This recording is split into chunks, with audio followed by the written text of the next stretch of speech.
Hello family, आता आपण सुकी गवार करणार आहोत। त्यासाठी इथे मी लसूण, जिरे आणि कढीपत्ता तेलात चांगला परतून घेतला आहे। आता त्यामध्ये कांदा टाकूया। कांदा टाकून त्याला छान प्रकारे परतून घ्या, गोल्डन ब्राऊन व्हायपर्यंत।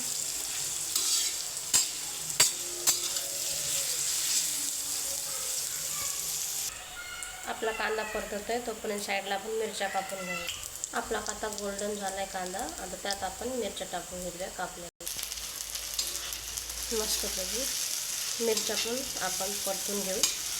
इकडे साईडला गवार धुवून घेतलेली आहे। आता आपण ती गवार यामध्ये टाकणार आहोत। आता यात थोडीशी हळद पावडर टाकूया। जनरली गवार ही लाल मिरचीच करतात, पण आमच्या घरामध्ये हिरव्या मिरचीमध्ये आवडत असते, म्हणून आम्ही हिरव्या मिरचीमध्ये करतो। इथे मी हळद आणि थोडीशी धना पावडर टाकली आहे। त्याला छान प्रकारे परतून घेऊ। आमच्या घरामध्ये ही गवार आजी करत होत्या। आजीनंतर आता आम्ही पण करतो, कारण की आमच्या घरातल्या माणसांना अशीच आवडते।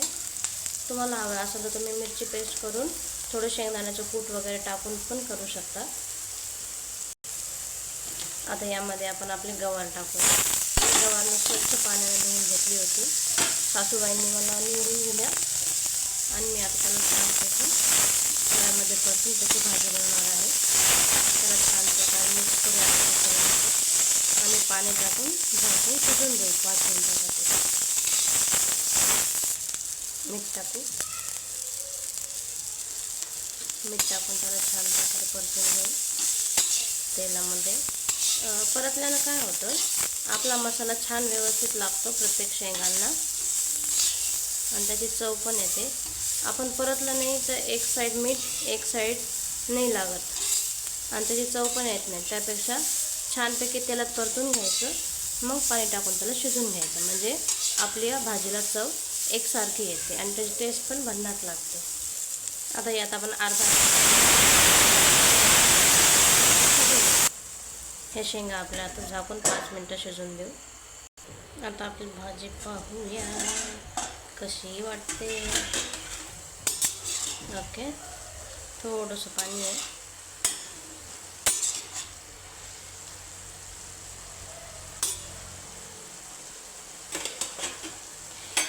शिजली का नाही ते पण चेक करू आपण। थोडंसं बाकी आहे। आता याला थोडंसं आणखीन झाकून ठेवू। चला, आता आपली गवार पाहूया झाली आहे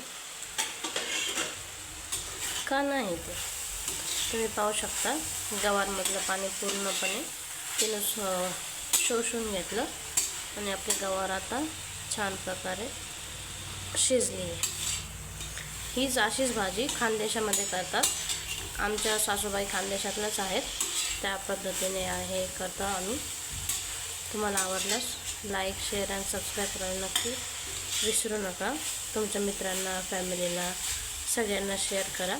अशाच नवनवीन रेसिपीसाठी कुकिंग अँड ग्रोइंग विथ वेजीला सबस्क्राईब नक्की करा।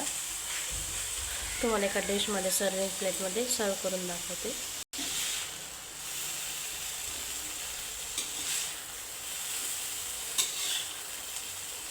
ओके, हे तुम्ही पाहू शकता आपली झणझणीत तवा फ्राय गवार मसाला रेडी आहे। अशाच नवनवीन रेसिपीसाठी नक्की फॉलो करा आणि सबस्क्राईब करायला विसरू नका। Thank you for watching my video.